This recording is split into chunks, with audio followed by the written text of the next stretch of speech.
आगामी काळात स्थानिक स्वराज्य संस्थांच्या निवडणुका होऊ घातलेल्या आहेत आणि राजकीय पक्षांकडून त्याची तयारी देखील सुरू झालेली आहे. आपल्या सोबत या संदर्भात बोलण्यासाठी माजी खासदार रामदासजी तळस आहेत. काय सांगाल एकूण स्थानिक स्वराज्य संस्थांच्या निवडणुका होऊ घातलेल्या कशी तयारी? लवकरच स्थानिक स्वराज्य संस्थेच्या निवडणुकीला बिगुल वाजणार आहे आणि त्यामध्ये भारतीय जनता पक्षानं फार मोठ्या प्रमाणात तयारी केली आहे.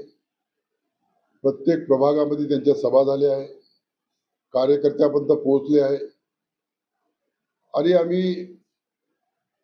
आमचे जे युतीचे पक्ष आहे, राष्ट्रवादी काँग्रेस आणि शिवसेना, हे सुद्धा यांनी सुद्धा नारा दिला की आम्ही स्वबळावर लढणार आहे.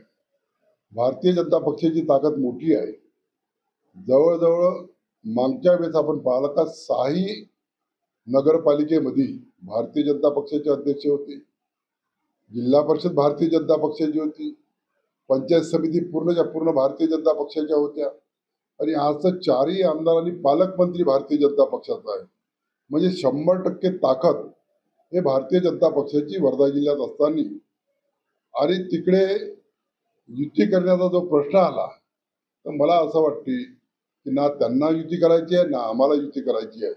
आम्ही स्वबळावर हे इलेक्शन पुन्हा जिंकू आणि पुन्हा जे मागचं वैभव आहे ते पुन्हा आम्ही प्राप्त करू.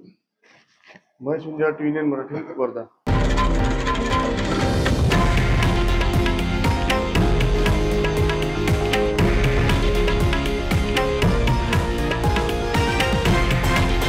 हे आहे देशातील नंबर 1 न्यूज नेटवर्क आणि आपण पाहत आहात टीव्ही 9 मराठी, एकमेव.